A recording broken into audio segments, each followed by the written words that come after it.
Olá, tudo bem com você? Sou o professor Hernani Freitas e quero dar algumas dicas para você que cai no Enem, tá? São mais ou menos 31 questões que caiu a respeito da Primeira República, República Velha.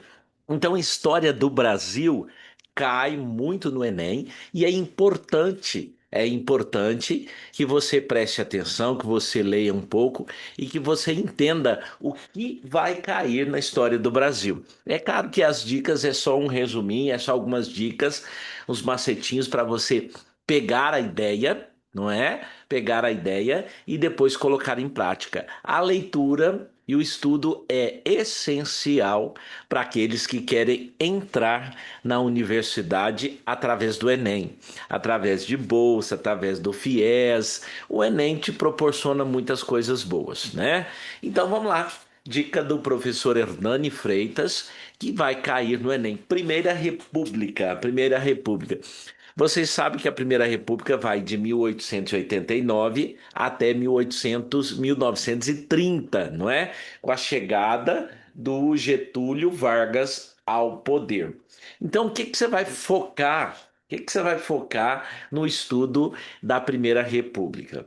O começo da Primeira República, né, a introdução ali da Primeira República, é a questão das oligarquias. O que que é as oligarquias? Os fazendeiros, os grandes produtores rurais, a elite, né, a classe da elite brasileira, a classe da elite brasileira. Quem era essa elite brasileira? Ó, essa elite brasileira é, é o coronelismo, tá? Coronelismo. E isso é foco do Enem, coronelismo e clientelismo, que nós podemos fazer uma ligação daquela época com os dias atuais, né? Existe coronelismo hoje, existe imposição do seu voto, existe aí pessoas te obrigando ou não a votar, existe aqueles que votam por interesse, clientelismo, né?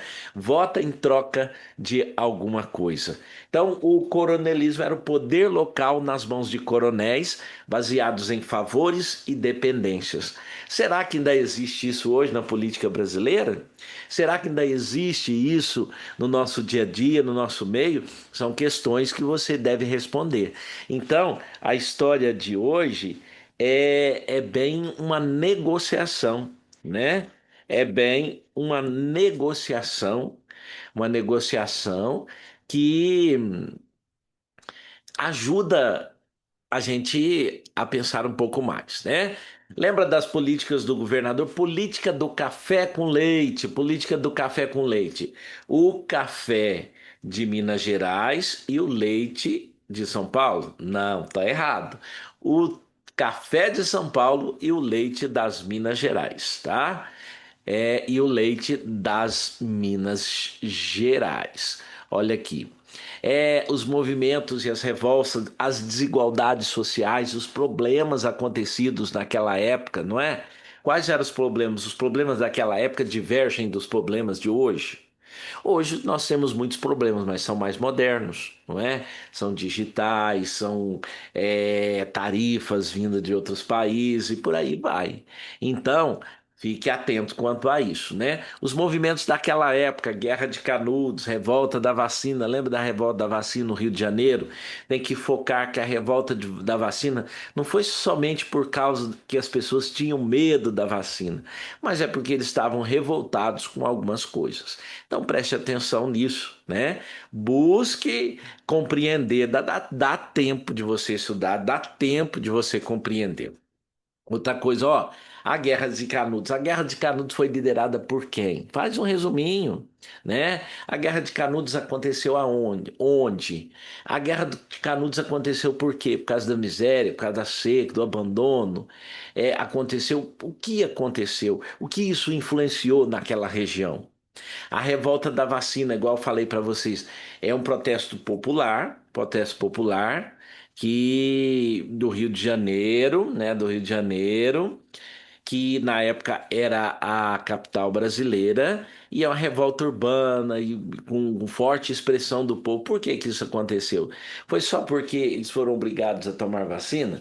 Não, presta atenção aí, né?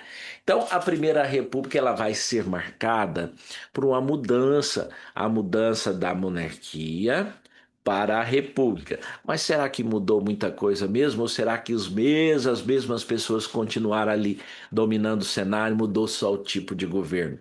São questões que você deve resolver e responder aí na sua cabecinha, tá?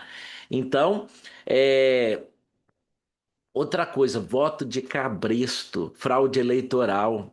Voto de cabresto é aquele voto que eles eram obrigados. Lá naquela época, o voto era, como que eu posso dizer? Era falado, não era pronunciado. Ó, chegava lá na sessão eleitoral, eu vou votar no coronel tal, eu vou votar no candidato tal. Hoje não. Hoje o voto é como se individual, e se você não falar nada, ninguém vai ficar sabendo quem você votou, não é? Então faça uma análise, o voto de Cabresto e o voto de hoje, né? Então o Enem gosta de fazer essas coisinhas, fazer uma análise daquela época com a época de hoje, por aí vai. Fraudes eleitorais, acontecem fraudes eleitorais hoje.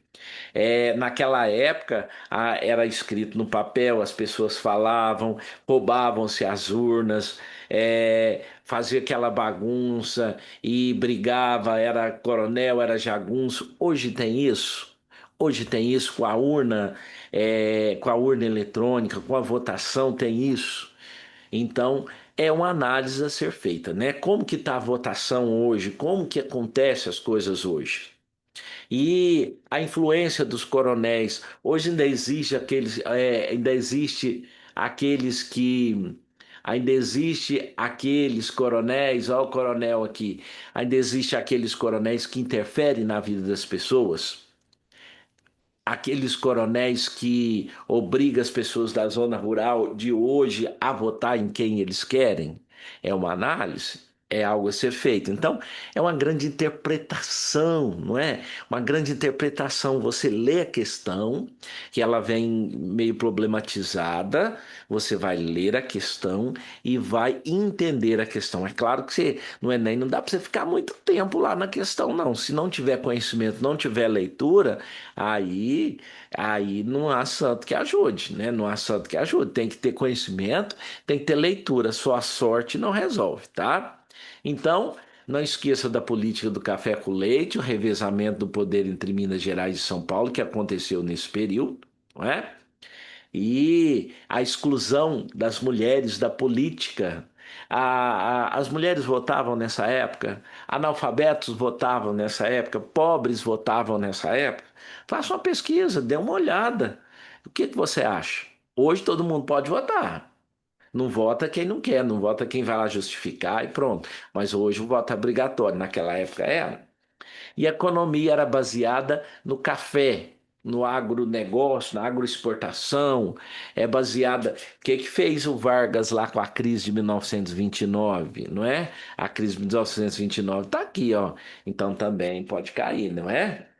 E tem que quanto caiu no Enem, ó, questões destaques da Primeira República caiu no Enem em 2011, 2013, 2015, 2016, 2017, 2018, 2019, 2020, 21, 22, 23 e 24. Pode ser que em 2026 caia também. Claro que vai ter questões de história do Brasil. História do Brasil é o foco. Estude história do Brasil, não é? Conheça o seu Brasil, conheça o seu país. Estudar história é conhecer o país, conheça o seu país, conheça o Brasil, não é? Conheça